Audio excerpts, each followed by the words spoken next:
Well, on the sixth Sunday of Easter, I want to take advantage of the opportunity to preach on this first letter of Peter. It's a text that we rarely hear from in the liturgical calendar, but it's a marvelous text. And there's a particular line in it I want to focus on. First thing about this text is important to realize is it's written undoubtedly to a church that was under a pressure, that was being probably persecuted. But here's the line I want to focus on. Peter says to this small church, undoubtedly, he was writing to, always be ready to give an explanation to anyone who asks you for the reason for your hope. Again, always be ready to give an explanation to anyone who asks you for a reason for your hope. That little line, and it might seem like kind of a tossed off line, is in fact the foundation, I would say, for most of Christian apologetics and ultimately Christian theology up and down the centuries. Here's something, everybody, worth thinking about. Christianity from the beginning has been deeply interested in the question of doctrinal truth. You know, there's some religions that put the stress, if I can use the technical language, more on orthopraxis than orthodoxy. A fancy way of saying more on right behavior than right belief. Now, there's a version of that, by the way, you hear it all the time in our culture. Well, you know, it doesn't really matter what you believe as long as you're a good person. Right? So in our kind of hyper-tolerant religious society, we tend to say, well, look, you have this belief, I got that belief, we might disagree, but, you know, finally, who cares? As long as we are good people. Well, Christianity, from the beginning, has also been very interested in orthopraxis. I mean, so we certainly don't bracket the importance of the moral life. You know, look at from the Sermon on the Mount on, the church has been very interested in inculcating right behavior in the followers of Jesus. However, we do not bracket orthodoxy. We don't reduce orthodoxy to orthopraxis. We don't say, well, it doesn't really matter what you believe. No. From the beginning, Christians have been hyper interested in articulating our doctrine clearly and forcefully. You know, it's interesting that the creeds that we have, now in a few minutes we're going to recite the famous Nicene Creed coming up out of the Council of Nicaea. That's the year 325. It's a very early text. And the church from that time on has repeated that creed as part of its liturgy. Now, if you're praying the Rosary and you pray the Apostles' Creed, that's an even earlier text. That goes back to late 2nd, maybe early 3rd century. They both grew up ultimately out of baptismal promises, probably. You know, and to this day, when you say, do you believe in one God? Do you believe in Jesus Christ? Do you believe in the Holy Spirit? Now, mind you, we get to orthopraxis too. You know, do you renounce Satan and all his empty promises? So we're interested in both. But the creeds develop probably out of these early baptismal affirmations. The point is, we think doctrine matters. And again, I know it's tough in our sort of hyper-tolerant society when, you know, well, I got my truth, you got your truth. But that's never been a Christian conviction. You know what's really helpful here is Pope Benedict, Joseph Ratzinger, of course, one of the great theologians of the last century. He said, look, at the heart of Christianity is the belief that the Word became flesh. Use the Greek, the logos, that means the very mind of God, that means the pattern by which all things were made, became flesh in Jesus Christ. Now, that means, Ratzinger says, anytime we see the logical, there's some connection to the logos and therefore to Christ. Think of all the sciences, psychology, geology, physiology. Well, they all have to do with logos, with reason, with patterned intelligibility. The point is, the early Christians, the first Christians, recognized a link between reason, logic, science, philosophy, and Jesus, who's the incarnation of the Logos.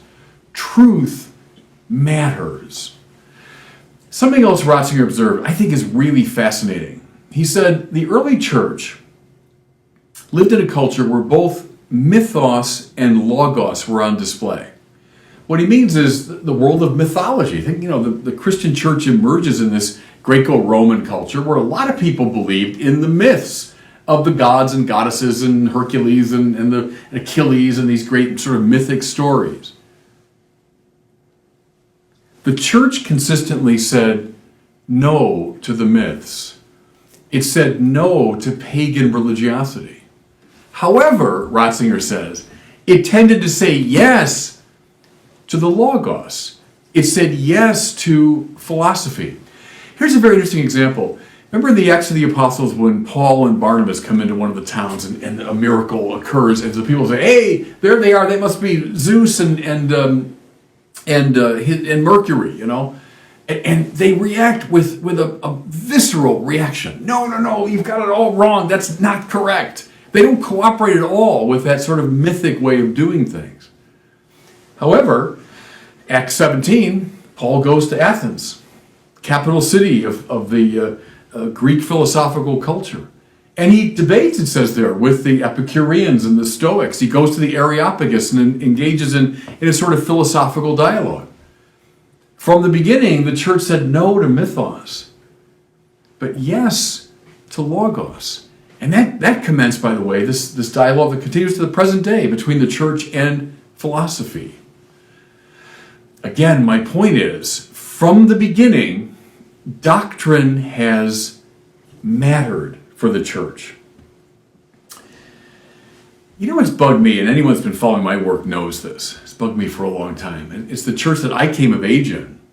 So in the period right after the council, I'm not blaming the council at all. The council was produced by some of the smartest people in the 20th century. But in the period after the council, when I was coming of age, there was a kind of dumbing down of the faith. You know what I mean? People old enough, my age and older, there was a tendency to present the faith in a very emotional, experiential way.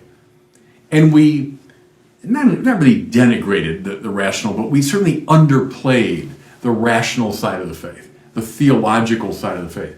Anything like apologetics, interesting word, isn't it? Apologos, to bring the word to bear.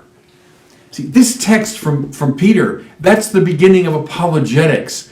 Always be ready and willing to give a reason for the hope that is in you.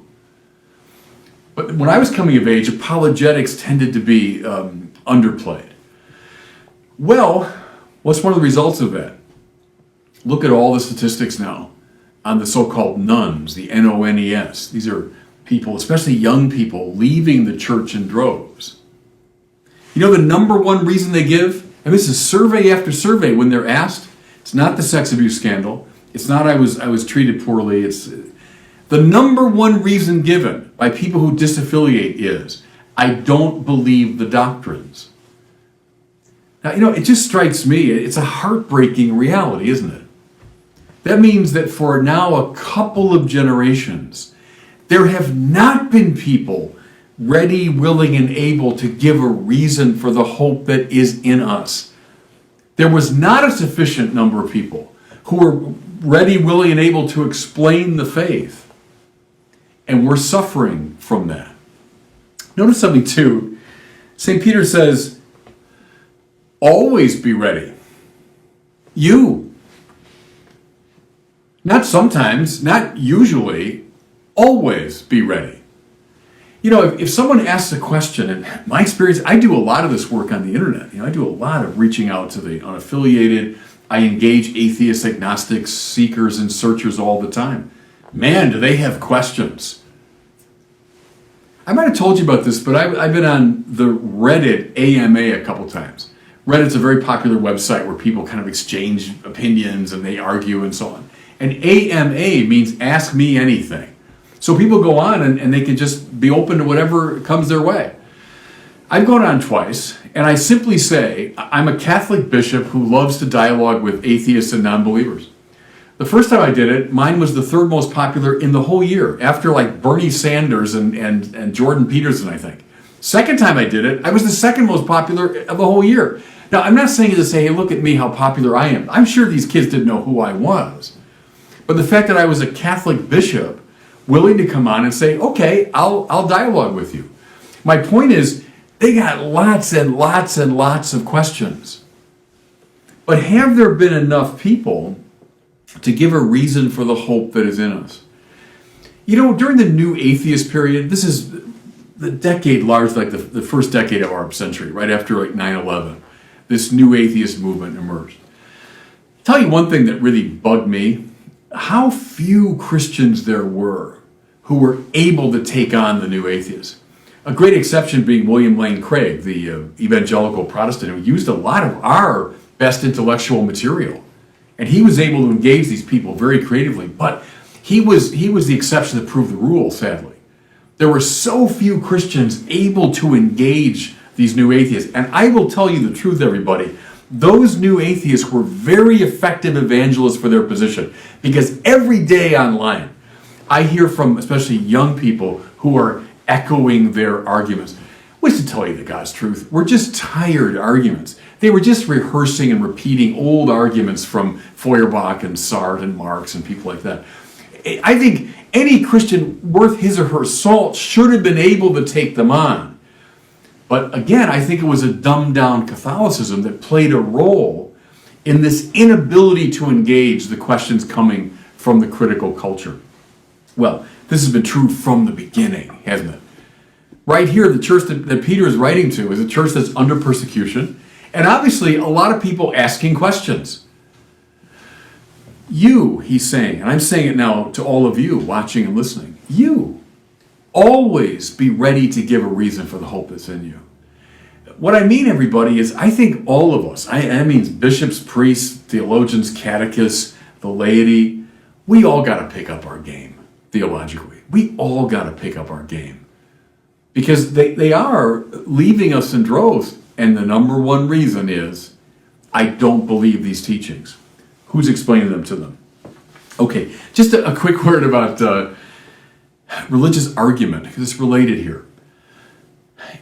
Since we are a religion very interested in doctrinal truth, since we must always be ready to give a reason for the hope that's in us, we will be necessarily a people who argue about religion.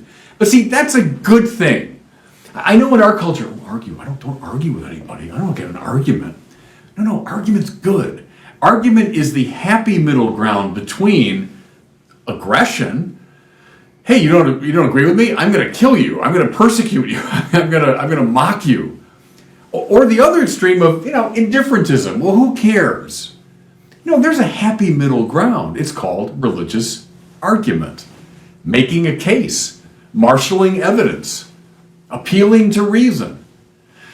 Good. Let's develop the art and science of making a religious argument. That's a good thing in the life of the church. And you know whom you will join when you do that? You will join Irenaeus and Origen and Chrysostom and Augustine of Hippo and Anselm and Thomas Aquinas and Bonaventure and Robert Bellarmine and John Henry Newman, G.K. Chesterton, John Paul II, Joseph Ratzinger. You'll join this great company of witnesses, all of whom were arguers on behalf of religion. Good. We should join their company. Okay, now I think having made that point, probably in a tiresome way, but having made it, I hope, sufficiently, let me add this now by way of conclusion, because it's very important. Once we know we have to argue, once we know we care about doctrine, we have to get into these disputes. Listen now to what St. Peter says right after, be ready to give a reason for the hope. He says, but do it with gentleness and reverence, keeping your conscience clear. How important that is. When you argue, and we should, when you defend the faith, and you should, always do it with gentleness and reverence, not with aggression, not with violence, not with intolerance. John Paul II said the church never imposes, it only proposes. Good. That's a good guide. Something I've told people, who, like me, have gotten involved in some of these internet conversations. Always remember, you're not trying finally to win an argument. Finally, you're trying to win a soul. See, we can get drawn into that trap, especially when you're talking to people online where you can't see them face to face. And the juices start to flow, and then you get kind of worked up, and you say, well, I'm going to win this argument. And maybe you will. Maybe you're clever enough to win the argument, but in the process you lost the soul you were trying to engage. One hint, always remember, if you're, let's say, online, you're doing that kind of engagement, that you're talking to someone. I know it can seem otherwise when you're just looking at words on the screen, but you're talking to someone. If you are engaging someone directly, always listen attentively to their question. And I found a good method is to remind someone, even who's hostile to the church, they got a very strongly worded argument against our position, to remind them, very smart people over the centuries have held the position you're currently holding. Show them that you've heard them, that you respect them. With gentleness and reverence, go about the work of argument. You do both those things. See, the danger is you do one or the other. Or maybe the danger for us is I don't do any of it. I just don't even care about doctrine. No, we have to. Therefore, argue with gentleness and reverence. Not sometimes, not usually, always be ready to give a reason for the hope that is in you.